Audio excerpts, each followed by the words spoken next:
Good evening and welcome to Classic Car Restoration Club Q&A Live. And thanks for joining us tonight. You know, it's here in Minnesota, it's colder than heck outside.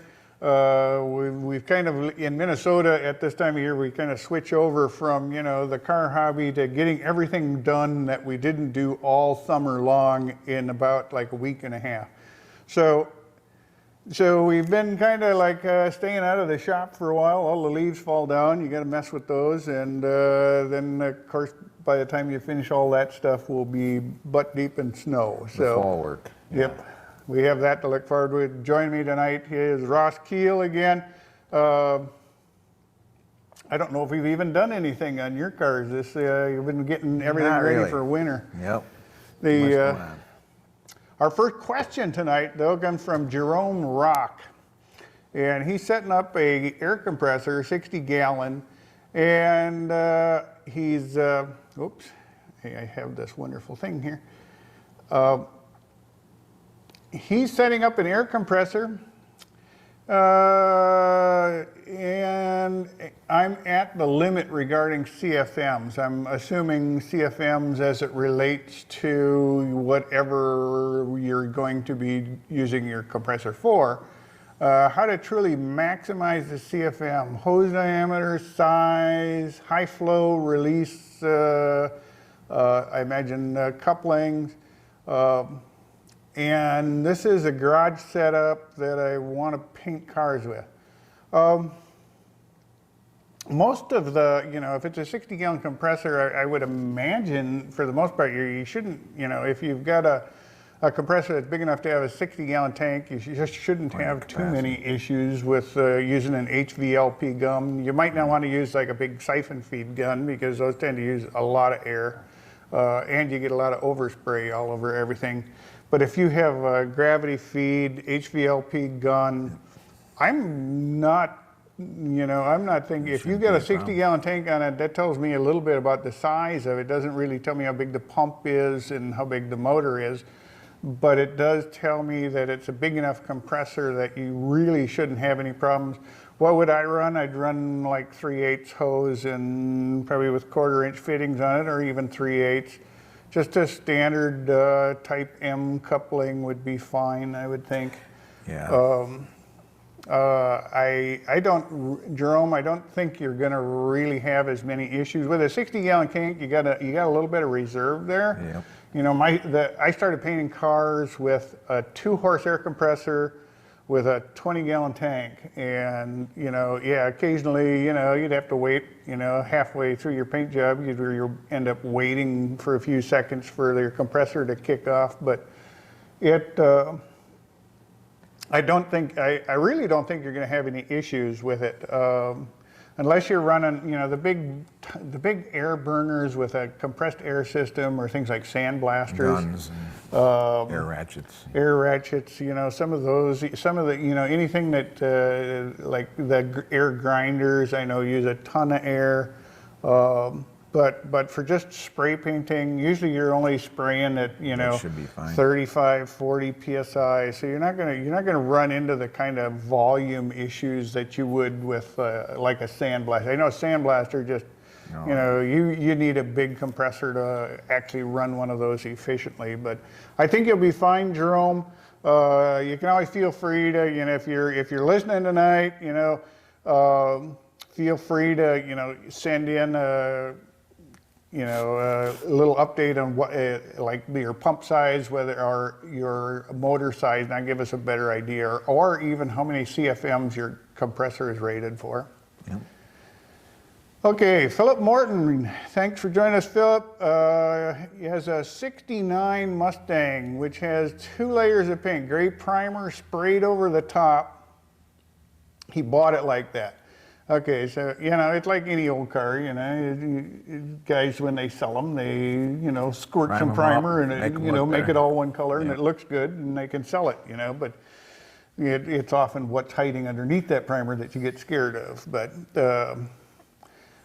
what's the easiest way to get it back to metal to do the job properly? And that's a good way to tackle it, you know. Please bear in mind I have a disability pension and money is tight. Thank you. Yeah, working on a budget is not an, I think most of us car guys started by working with a budget. It's like, I can remember when a DA was a dream, or, Yeah. or a compressor even was out of reach. And even, when I wanted to paint something, I'd go down to the rental place and rent a compressor for the day. So, working with a budget, whether, you're, up in your years or you're just starting out or any time in your life, it's all part of the hobby, using common sense decisions on how you spend your money is a good way to approach the hobby. And I know nobody can squeeze two nickels together tighter than Ross here, but I have to, though. I'm on a worse budget than you. That's what it is. yeah, right. But to get your car down to bare metal, what I would suggest, is what I used on a lot of cars and even still use today is just like an aircraft quality paint stripper, like a clean strip. You don't want to get it into all the nooks and crannies too hard, but you want to, you can take off a big panel and it's relatively inexpensive. And you're going to be out. A gallon of paint stripper probably will almost do an entire car. Yep. And then some, coarse steel wool and some rubber gloves. Rubber gloves. Yeah, and you should be good. Some good heavy rubber glove. Another thing I've used for removing paint is what they call paint and rust removal disc. 3M makes them. They attach to your drill. There's also, I think, some other manufacturers making them now. I've got some bigger ones that I use that can actually attach to my buffer. And this is an 8-inch, and it's got a Velcro backing that I can just throw on my buffer, and I can, if I got to remove a large area, these will, if you do use these, keep in mind, it is an abrasive, so you're going to be picking up heat. Work a big area and work it quickly, and then that way. You won't build up a heat in a spot and actually create more problems by actually warping the metal. So, kind of work an area and don't work in one spot too long, kind of cover a lot of area and keep coming back and keep it from absorbing too much heat. Okay, the next question, and we did pre-read this a little bit, is Glenn. And thanks for joining us, Glenn. And when we both read this, we looked at it and thought, oh, wow, we're not sure how to answer this one. Glenn has a Datsun 510. That's going back a little bit. That's before they even called them Nissans, And yes, the original. And my son is an accomplished SCCA racer. Well, that's pretty impressive. And we have all new everything for the car, including fresh Japanese only S15 SR2 0DT engine. Okay, now I'm not a big Datsun 510 guy, so that's lost on me, but I'm sure somebody here knows that's cooler than heck. And it has the matching 6-speed tranny. This requires an ECU to manage all of the engine functions, such as fuel pressure, fuel flow, temp, oil pressure, oil temp, water temp, and other engine-related items. The car itself needs a normal wiring harness, however, for things like lights, window washers, window sprayers, brake lights, interior lights. Glenn's question is, what do I need to do to interface the original ECU to the wiring harness, and who can you recommend we hire to do this? And we're going to be honest with you. We loved your question, and we didn't have an answer for you, Glenn.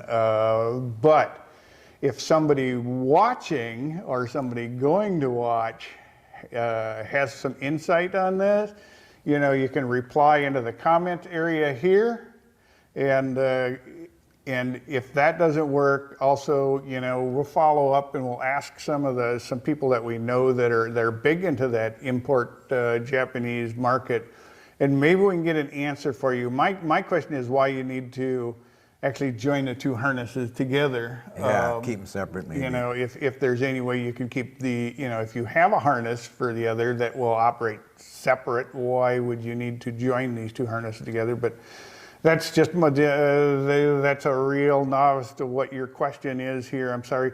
This one had us both going, well, I'm not sure where we're going to go with this one. So I apologize for that, Glenn, but you know, as Einstein used to say, I don't need to know all the answers. I just need to know where to find the answers.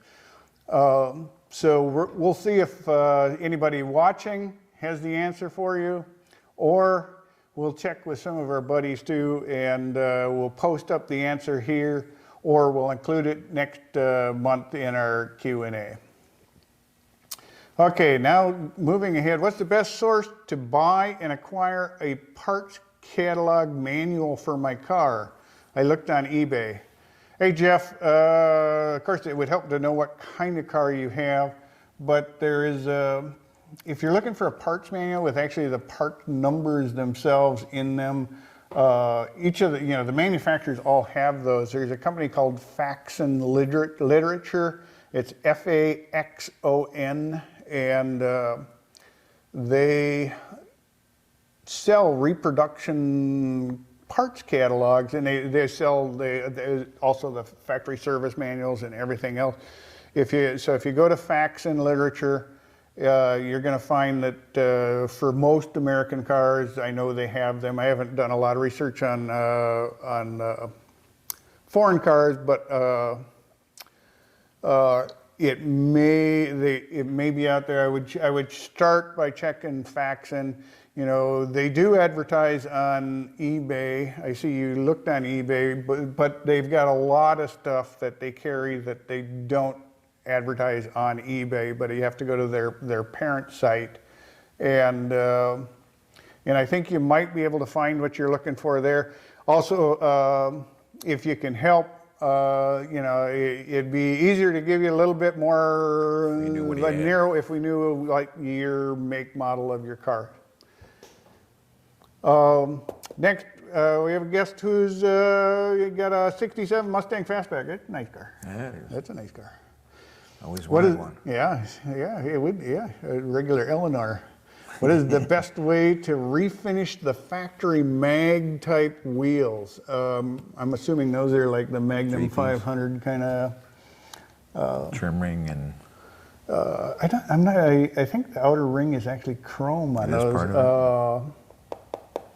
Although I'm not sure. They did also have the if you're talking the stamped steel one, the 5-spoke stamped steel one, I have refinished those where, you know, it's been mainly an argent silver and a black, and it, you know, what's the best way? You know, basically sandblast the wheel down, get them good and clean, and then throw on a good epoxy primer. Throw it on your base color, and then come back, and, you know, I would start by painting the whole wheel like an argent silver, and then coming back and taping them off.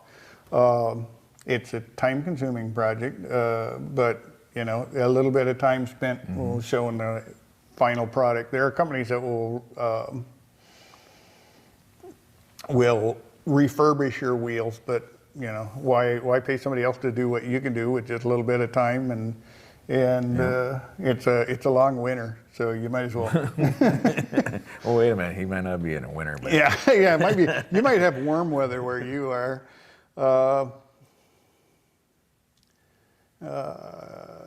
Jeff is back. Yes, looking for part numbers to sort parts by part number, like you mentioned in the last Q&A.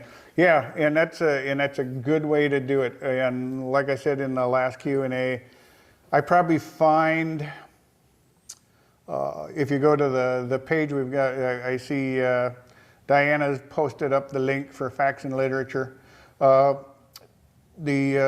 see Jeff, yes, parts numbers are a great way to search online auction sites, and even Craigslist and some of that. Wherever, you know, because people come into, you know, they'll like go into a estate sale or an auction, they'll buy a box lot, they'll buy a huge box of stuff, and they know nothing about what's in there.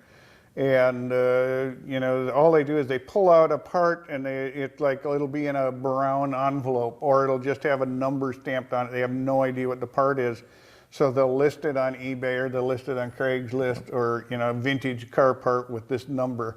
But if you search for just the numbers, you'd be surprised. My '57 DeSoto, I knew I was missing one of the speaker grills, and it was like, I searched for the actual part number for the speaker grill, and there was a gal in Iowa who had just attended an estate sale, and she had one in a box. And so I said, great, and I was able to buy it for like $10 for NOS, brand new, still in the wrapper.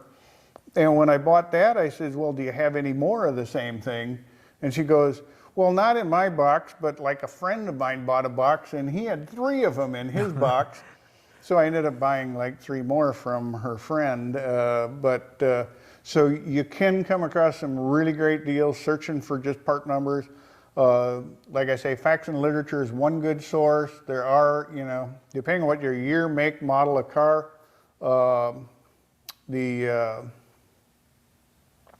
those part numbers are out there. I see Jeff has a '79 Jeep CJ. Those should be out there. The CJ stuff is pretty, a lot of interchangeability there. But I would guess that you would have good luck searching by part number there too. Definitely. And those parts are out, you know. I know I sound like a know-it-all, but you know, usually when they get into the 70s and newer, you can usually still find those parts new with a little bit of legwork. Kirby Webb, hi Kirby. Just did a 4-wheel disc brake conversion on my '56 Chevy. Now the brakes chatter after releasing the brake pedal. Possible causes. 4-wheel disc brake. Yeah, 4-wheel disc brakes. It could be, you know, my first thought was maybe the pads are hanging or not retracting enough. Yep. Sometimes you know, I know they sell the goop that you put on the back of your pads where the piston hits to kind of keep that pad from flopping around in there. Insulator. Yeah. And I know that can help. Also it should be some kind of clips or something on the back of those pads that actually keep them from keep them tight chattering in the caliper. there. Yep.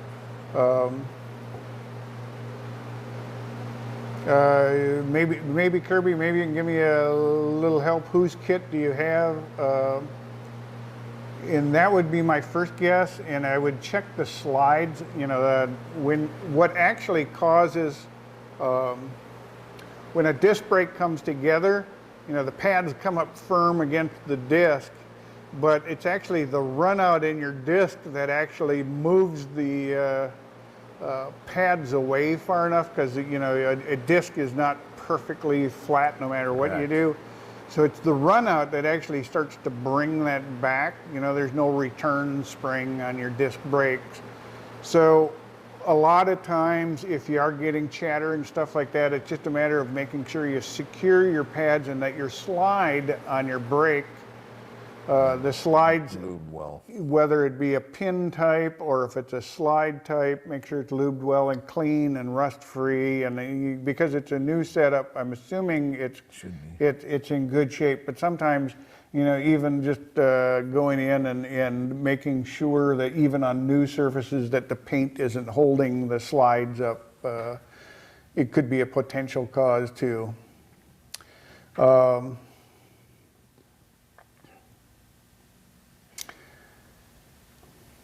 71, I'd say Peter has a 71 Mustang. Key won't turn forward, back only. Ignition cylinder was replaced 2 years ago. It won't turn forward. Well, in thinking of what's going on, there's a few things going on when you turn the key. In addition to an electrical connection, sometimes there's a rod that goes out. to activate like a neutral safety switch in some cases. Sometimes 71, I wouldn't think so. That would probably be newer. well, 71 it would be in the column. Right.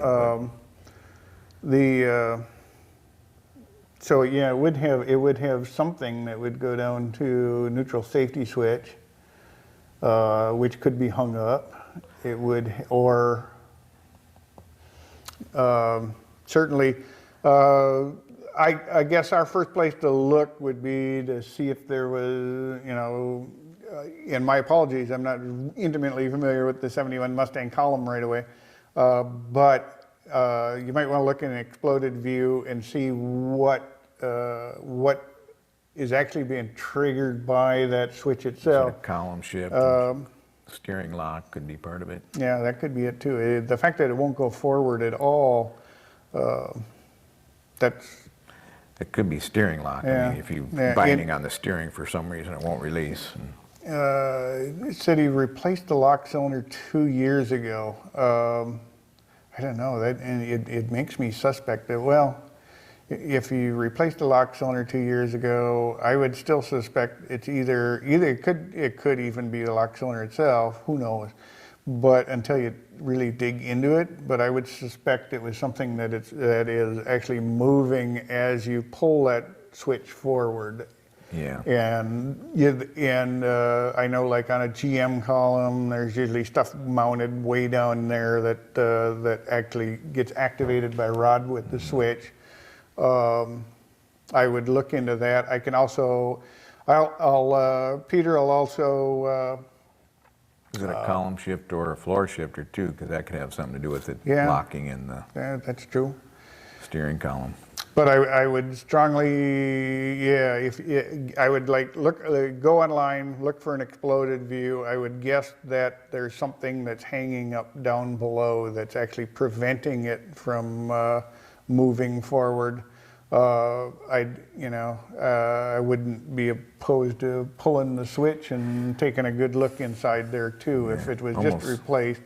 Suspect to steering lock, I would think myself. Well, because it could be, I would guess that locks the steering. Could be a few things at that point, but you would think it would be something like that, something that letting it go one way but not forward. So, but the only thing when you go back to accessory would be electrical connection, right? But forward would be all that Unlocks stuff, everything else that's going on. All right. We also have some questions we've gotten in through email. The first one was sent in by a fellow member who says, I can't find brake lines for 68 Cadillac DeVille. Do you know where I can get some help? And I think we've all gotten a little bit lazy in looking for lines because there's so many companies that like manufacture pre-bent lines, right. And it's like so awesome to get like a whole line bent, but actually a pre-bent line can be a two-edged sword. Exactly. You can have all the bends in the right place, but you got to remember the factory, when they were dropping those brake lines in, it was like a bare frame that they were dropping them on without nothing around it. So by the time you drop in an engine and a body and everything else, you try to squeeze this pre-bent line into this spot, it doesn't always go so smooth. Yeah. And with the new lines out nowadays, you can. And really, you can, you don't have to have a pre-bent line. Right. We've got. If you go on out on the Classic Car Restoration Club site, we have in the search area put bending brake lines. We buy brake line in 25, 50-foot rolls, and then you can also buy all the ends. So you can get the stuff. You can get the line. They also sell it in sticks at the most auto parts stores. If you need just a short piece, you don't need to buy a big 25-foot roll. So you can buy it in the rolls. You can put on the right size fittings and flare the ends, and make your own. And the new brass. And yeah, well, Yeah, Ross is a fan. Ross is a fan of the brass brake lines Much because easier they're to a work little easier to bend. I prefer the steel or stainless, but you know, it's all depends where you want to be. Yeah. You know, they'll all get the job done.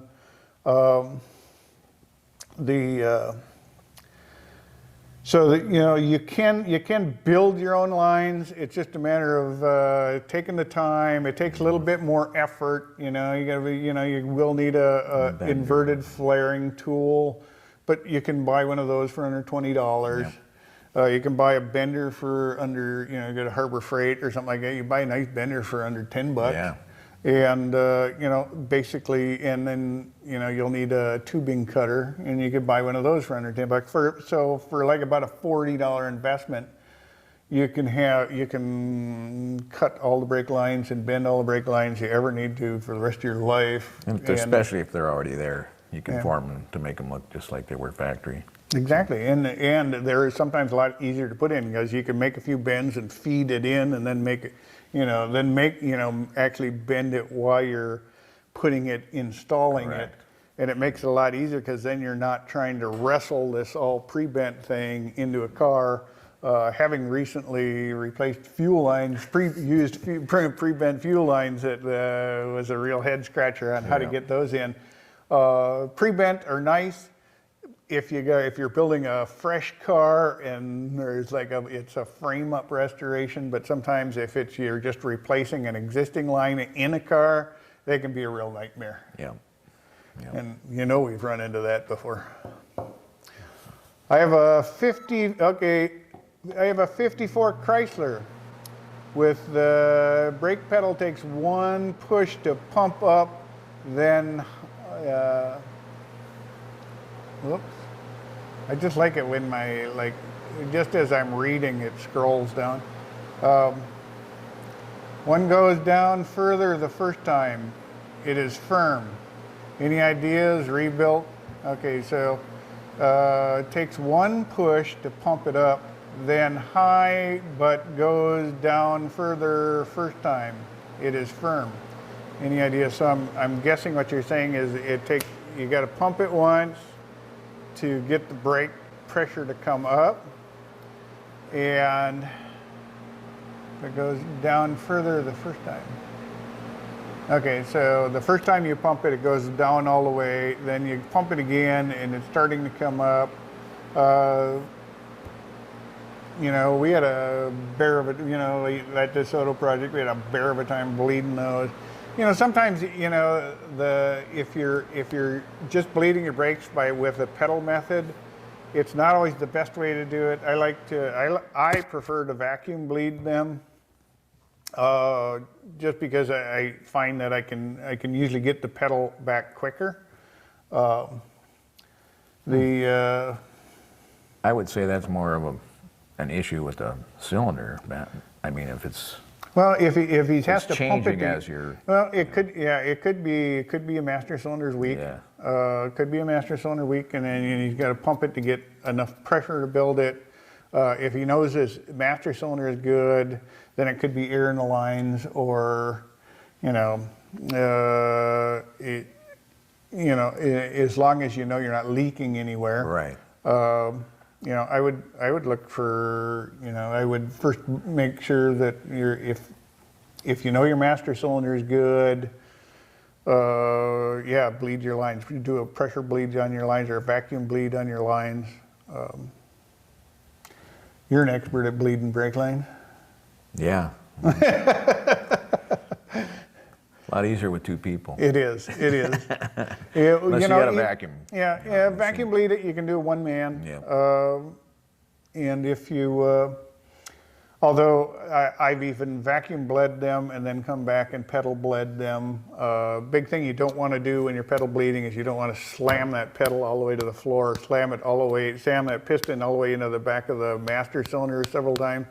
So use your sense. You don't need to pump it like you're climbing a mountain or anything. Just apply pressure, and you don't want to agitate it. You don't want to pump the pedal real hard, because then you're going to create foam and you're going to actually entrap air into your brake fluid. So you just want to slowly press on the pedal, and you don't want to like ram that pedal all the way to the floor hard. I've tried finding, okay, another guest, I tried to find drawings or dimensions for wooden parts for 29 Model A Sport Coupe, so I could make them as close to the original as possible. Almost everything else is to do with the restoration is available online or published. Any recommendation on a source for such information? I'm assuming you don't have the original wooden parts, which would make it harder. I know there are companies that manufacture the wooden parts for, we have aftermarket. I have a 35 Chev that has, a lot of guys like to switch them all over to all metal and get rid of all the wood. I've left most of the wood inside that car. But I did have a few pieces where I didn't have a good pattern, although there was a company out of Georgia where I was able to get the 2 or 3 pieces that I needed. And then I had a friend who was a woodworker who made a couple of the pieces for me. And so I guess my thoughts are, if you don't have a good pattern, to either have somebody make one for you or make your own. I'm not aware of a source that would sell just the wood patterns for that car. I'm not going to say it's not out there.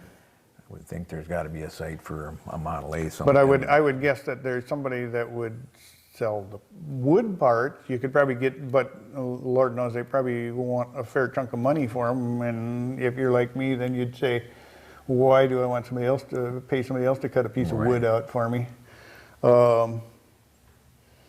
Yeah, it would come down to, can I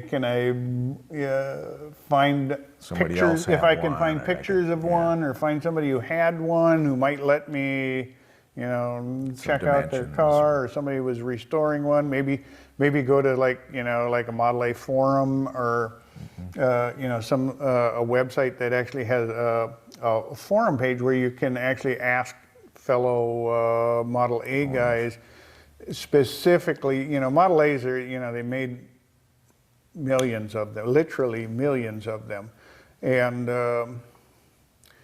the great thing is that there's so many out there that it's, I think it's like one of the ideal cars for a guy to start, is to get his feet wet in car restoration, because the parts, even to this day, NOS parts are still available for, 29, 30, 31 Model A's that, so I think it's a great car. And me and my wife were married in a 29 Model A.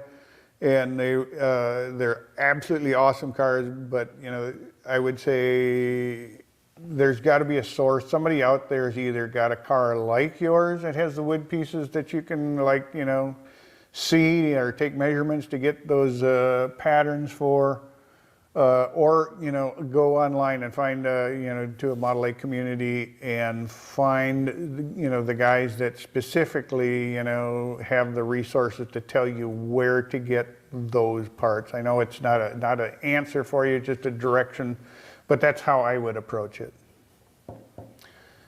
What are the steps to color sanding acrylic enamel paint job? What is the best wait time before I begin? Good question. It depends a little bit. Did you use a hardener in your acrylic enamel? Back in the days of when acrylic enamels first came out, when originally they had like an Alkaline or a I used to paint with DuPont Dualux all the time, and it was like, if you remember the old day, yeah. People don't remember the old days. See, my mother used to make homemade pudding, and and she'd make that and pour it into the bowls and put it in the fridge and cool it down, and it would form that nice shiny skim on top of it. Then Then when you go to eat it, and you'd put your spoon in there, and that big skim would come off, and that skim was just like a bright glossy black, and it would come off like peeling the top of a old paint can off, and underneath it was all kind of chalky and milky kind of looking. It's not dry. Original acrylic enamel paints were the same way. They would, if you broke that surface, there was no way to get that color back. You pulled off that hard top layer and everything underneath was kind of chalky and milky. But with the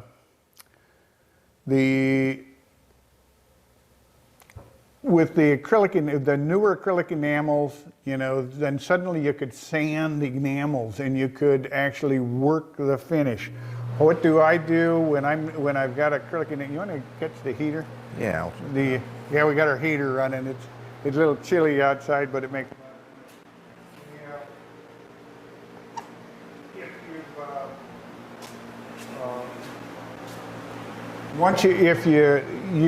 Your wait time is all, if you put a hardener, like acrylic urethane in a lot of cases is the same as acrylic enamel, but acrylic urethane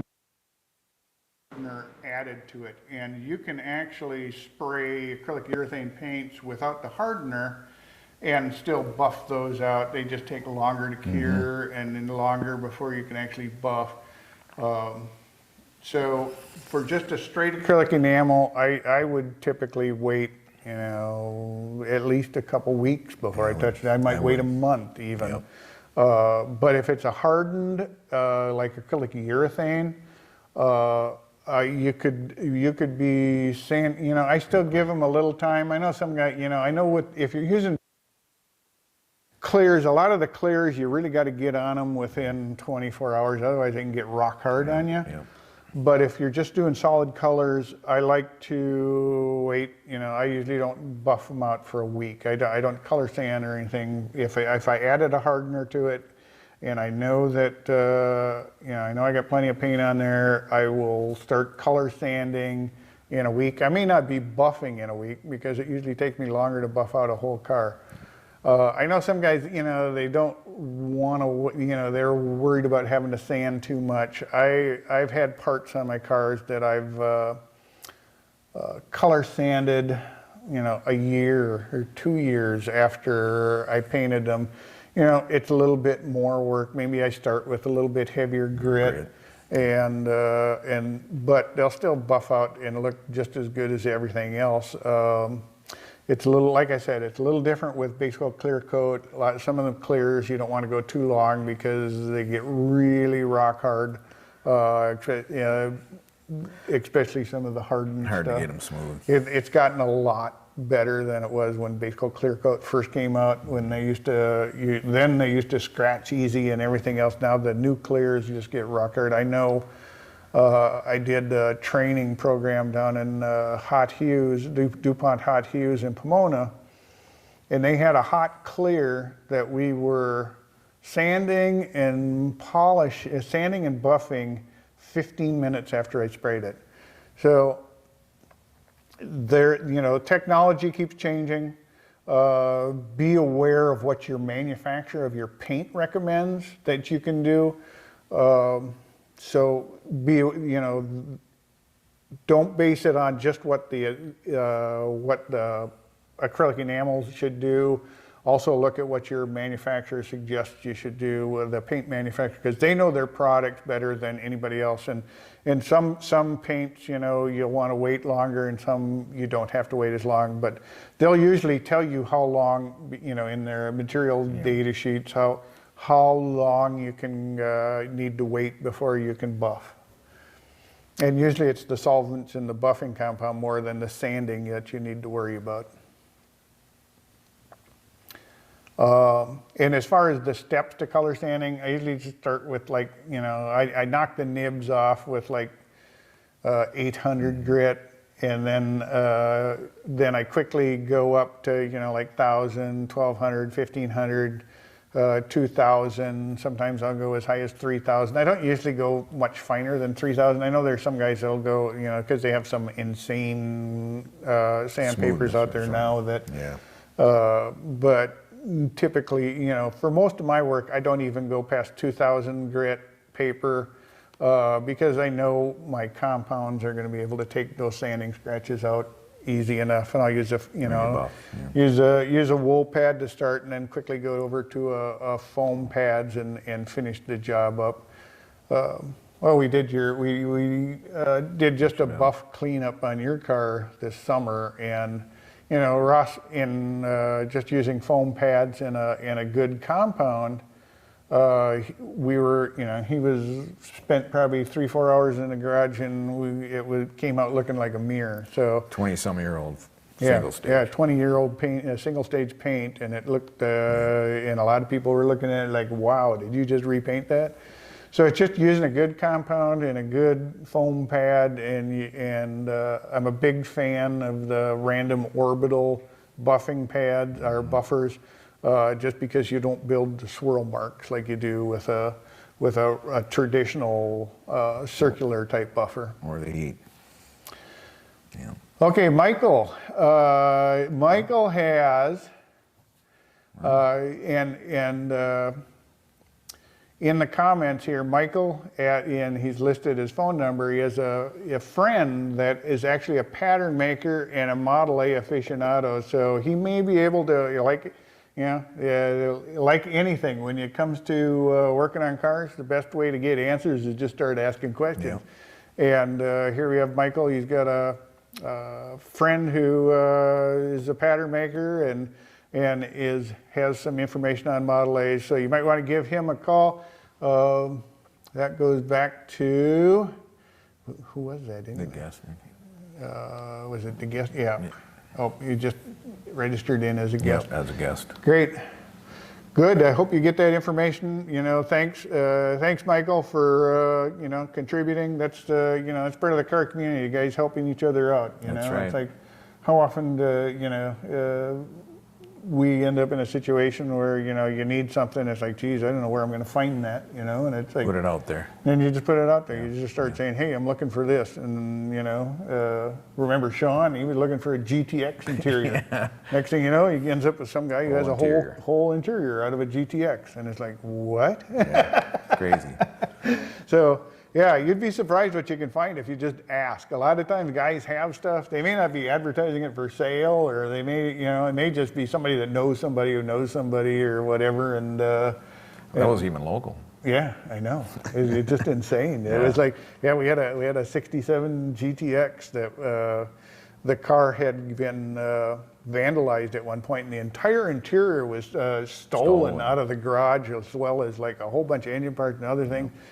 So the car had no interior, and it was like, you know, the owner was thinking, geez, you know, his thought was, the hell with it. I'll never find an interior. I'm going to have to just turn it into a drag car. Yeah. And, you know, then I won't need an interior. So his thought was he was going to turn it into a drag car, and then he kind of lost interest in it because it was missing so many of those weird defined parts. And then the new owner, he just started asking around, hey, I'm looking for an interior for a 67 GTX, and bam, somebody with a complete 67 GTX interior. You know, says, yeah, I got that, I got this, I got a, you know, he had a whole bunch of parts for that car because he had owned several in the past, and yeah, and if you can find the frames and, you know, pretty much the aftermarket stuff, you can get the materials. It's you know, yeah, if you have good seat frames and stuff like that, then you know, yeah, you can find that stuff. But wow, that one still amazes me. What is the best method to grind your welds and do not weaken the surface metal? When I'm grinding welds, a lot of times I use like a regular right angle grinder, and use like a 2-inch or 3-inch roll lock disc with 24 grit, sometimes 36 grit, sometimes 80 grit. It depends on the surface metal. But the best thing, the number one mistake most guys do, you know, they have their right angle grinder and they start, you know, they start running it down that weld bead, and wherever the weld's a little higher and lower, then this kind of starts exemplifying it, and they're like trying to, you know, and they end up grinding all the surface metal around it. And it's not as uncommon as it sounds, and they end up, you know, tearing into their base metal around it. So the key is to keep that right angle grit as close, that right angle disc as close to flat as you can get it. To the surface, yeah. And then, you know, as you come across, you're not like wavering up and down when you're using the edge. You're actually riding across the surface, and you're actually evening that weld out as you go. What I also do on like a 2-inch or 3-inch, I take a cutoff wheel. If you got a regular cutoff wheel, take your roll lock off, take a 3-inch cutoff wheel, put that as a backer behind your sandpaper, and then screw your the roll lock disc back on. Now that gives you a much harder surface, so your pad, because otherwise it's just sandpaper and a rubber backer pad, and it can flex some with that. But if you have that hard, like the cutoff wheel behind that sandpaper, now that there's like almost no flex, so you can like actually sand through, just working the tops of that weld bead without working it up and down.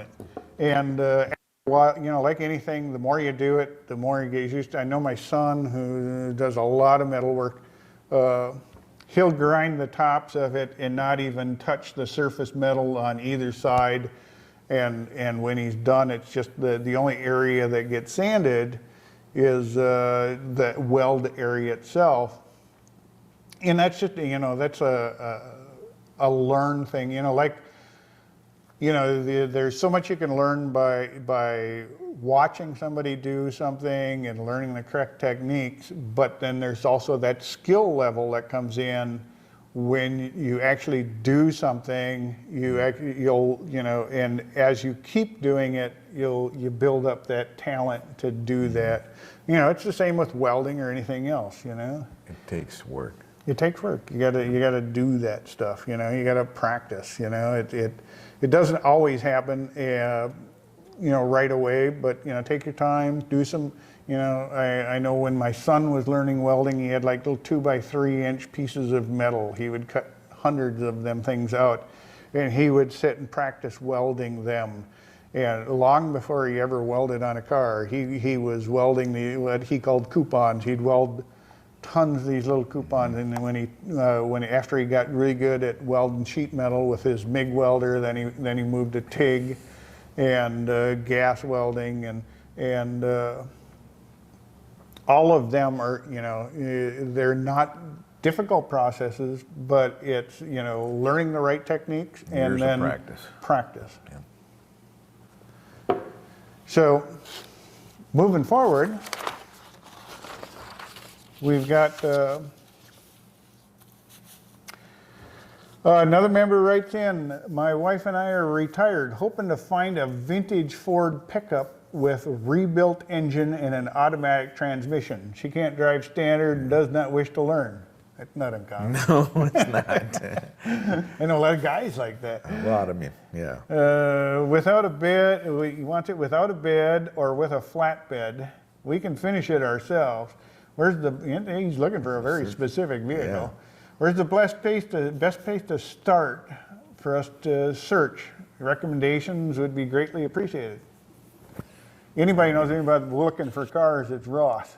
Well, I tell you, the first place I'd go, I'd look on Craigslist for one thing, but there's a lot of classic car auto traders and internet. I mean, sometimes just Google it and the car you want and see what comes up, you know. Yeah. Yeah, sometimes you just, you know, type in 1950 Chevy pickup for sale. And they'll come up and they'll say for sale all over the place. So, I don't know about a 50 Chevy, but. Yeah. But yeah. Craigslist is a good one. I'm not, if you're thinking about eBay, don't buy anything unless you see it. there's too many horror stories out there where guys buy cars on eBay. They look good in the pictures. The owner's written a really nice description. I'm not going to say you can't get lucky and get a good buy, but I've heard as many horror stories on eBay sales as I've heard people that get, a great buy. Right. So, that's not to say don't do eBay, but as far as buying cars, it's a great place for parts because a lot of times you can you can tell what a part is by looking at it. But for buying a whole car, make sure if you're going to buy a whole car that you're willing to go travel to go see it, or it's conditional. Sometimes sometimes the buyer, sometimes the buyers will work or the sellers will work with you and get some history. They'll say, hey, this car is as represented, and they'll, you'll have a personal guarantee in there, and if it's not what it's described to be, they'll back it up. But boy, I don't want to be in that position. I don't want to be in a position where I'm trusting sight unseen. I mean, you see it on the internet, and it's everything looks great. Yeah, in everything pictures. looks good. Even on Craigslist, everything looks good. It's like made a lot of wasted trips. Yeah, exactly. Ross is big on looking for those Craigslist finds.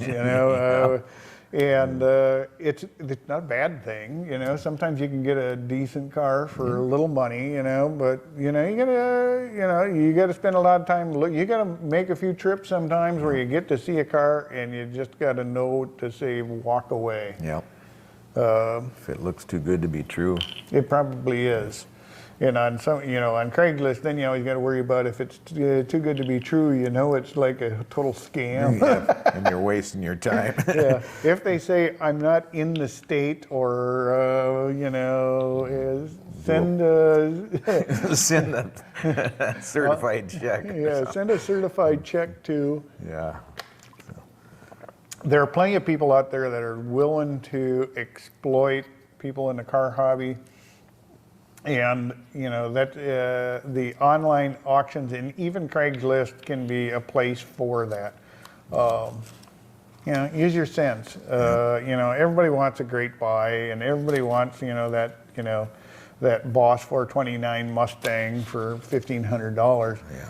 But it's not realistic, and so, a lot of times if it's sounds like that great of a deal, it's not that great of a deal. It's like somebody trying to separate you from your wallet. Yeah. I've seen it too Happens often, a lot. and there's so many times, and even with Craigslist, because they've got an app on the phone, I can do a nationwide search, and sometimes I see the same car for sale in like 4 different states. All with different phone numbers and it's like, wait, this is all the same picture. For some reason, it never sells. Yeah. So don't believe everything you see, and always be, always never buy anything sight unseen. I've gotten a little burned on some of that myself, but never big burned. It was like, usually really cheap cars buying them sight unseen. But, in the end, you can't do enough research before you give anybody $1. So, what is the best to put on your cement garage floor for the winter? This is about time of year we got to think about storing our cars. Yeah, you do. And best to put on your floor for on your concrete floor for the winter storage. He's storing a classic vet. Wants you to know if he should put down wood or a tarp. Well, to keep moisture out, it would definitely has to be some kind of plastic. Yep. I mean, yeah. If it's like a blue plastic or some kind of plastic tarp like rubber, that, rubber or something, basic. You want some kind of vapor barrier. Concrete. I've got in my garage. Well, yeah, and it depends on where you live, It's like here in Minnesota, the garage floor conditions can vary from one part of town to the next, where concrete will actually take moisture out of the ground and let it pass through and into the area. So actually it builds underneath your car, it builds up into like a really humid area because moisture is wicking out of the concrete, and it's the air movement in your garage, and it's not a lot of air movement in there. Right. So it builds up a really humid area under your car, and you have to worry about actually rusting the underside of your car sitting in a garage. And it seems kind of contrary where most people say, hey, my car can't rust, it's inside. But it's a good idea if you're going to winter store them to put some kind of vapor barrier, something underneath. I know you have like a big industrial like rubber mat that goes underneath your whole car, and that keeps the moisture and the wicking out from in. And if you do have to go out and work on your car, you're not laying on the cold, wet concrete. Right. So it's a good thing to have some kind of vapor barrier, some kind of method to prevent that. It's the time of year where you got to actually think about some of that. You know, not only how you're going to store your car, make sure you winterize it. How you winterize it, make sure you wash it and wax it and get it all ready, as well as doing road control. You know, even though you may say, hey, no, there's no mice in my garage. I've never had a mouse in my garage. I'll never have my. They find a way. They find a way. They find a way. It always surprises me. And we have another guest who has a question. He says, what is the best way to check for pinholes when welding? What is the best way to check for pinholes when welding sheet metal? I use a light. I use a bright light on the backside. I know, a small pinhole. You don't want to end up with small, if you're especially if you're doing patch panels or something where you're going to put filler over the top. I usually, a lot of times I'll run some, on the seams themselves, I'll run a little bit of fiberglass resin or, even like some Duraglass or something like that. I prefer just the straight resins where I can even just brush it on to help seal it up. Yeah. But my son, he has no problem. He welds everything and it's like watertight. But for me, sometimes I don't always get everything that watertight. So I usually I've got a small, and I picked it up at like Harbor Freight or something, a small LED flashlight that I can hold back there. Or if it's in such a situation where, I can't get on both sides of it, I'll have somebody else hold it back there. Or otherwise, I got a big LED shop lights here. And I'll lay it in behind it, squeeze it up. If it's inside a door or something, I can lay it up inside and I can look. You want to do everything you can to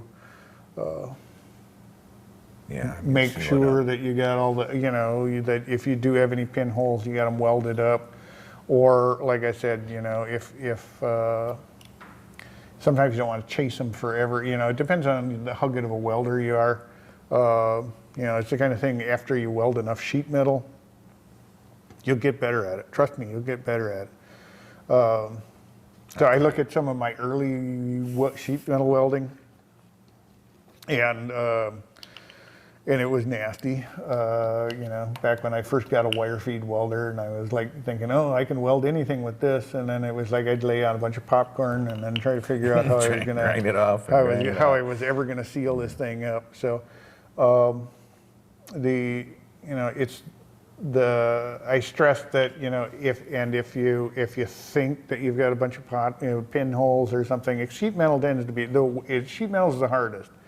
No matter what anybody tells you, sheet metal is the hardest to weld because you have to worry about warpage on top of getting a good weld in, as well as blow through. So a lot of times, if I've got like a seam that's a little questionable, I'll back it up with a piece of copper. And I'll come in, and then the copper acts as a heat sink, and I can get a good weld on it, and then I can come back on that weld and stretch that weld back, because as a weld shrinks, as the weld cools, the metal shrinks, and that actually causes the warping. It's not that the heat caused it to expand. It's 90% of the time. When you get warpage in a panel welding it, it's because after the weld was done, as it shrinks, as the weld cools, it shrinks, and then that causes warpage into the panel. So a lot of time, you know, you heard the term hammer welding. That's where you're actually going back in on the weld and stretching that area back out again, and with a hammer and dolly, and then you can grind. You know, some guys will grind it before they weld. Some guys will weld or, you know, actually hammer it as they're going along, then come back and finish it out with grinding. But you know, take the time, try to make your welds as good as possible.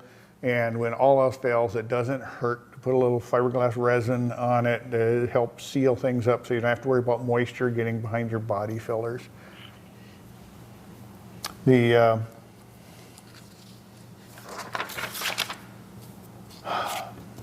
have a let's see, is a 49 Ford F1 pickup. He's helping a friend and he can't find the fuse block anywhere. That's because there's not a fuse block in a 49 Ford. And it's an easy one to assume. You know, we've all assumed that, you know, all cars have fuse blocks, and it's The wiring. not the way they were done back then. Usually most cars most cars, even, you know, some of our project cars around here, they have like 2 or 3 circuit breakers, and a circuit breaker looks like a little block of metal with 2 posts coming out of it. And the great thing about a circuit breaker, when it blows, it will reset itself. And on a 49 F1, the circuit breaker is actually underneath the dash, on the back side of the instrument panel. And there's actually, you know, like on an F1, it's like a double circuit breaker in one unit. It's a kind of a large flat piece of metal that will have like 4 posts out of it. And these circuit breakers, you know, and those were used for your main electrical harness and you know, all your main hot lines in your car, because they didn't have like a fuse panel. And then there would often be there would still be fuses. They'd be inline fuses to things like a radio, Right. or a blower motor for your heater or something like that. So they didn't have the fuse panel or fuse block like we know them, but they do have they are fused with circuit breakers.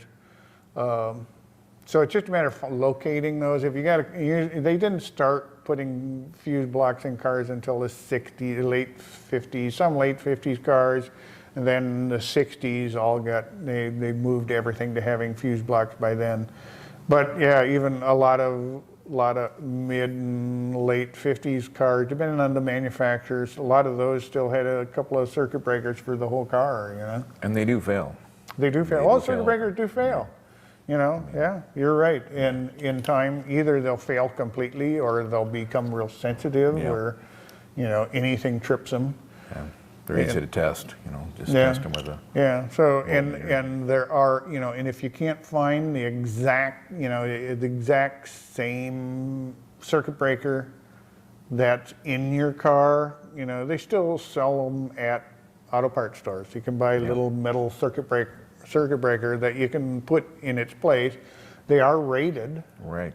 And usually your wiring will tell you what rating you'll need. Yeah. I mean, Yeah, if you got a wiring diagram, you can find out exactly what the amperage rating for that circuit breaker is, so you know at what point it trips at. So, you know, it's not, you don't have to find the exact original, right, but you can find a replacement item for it. Yep.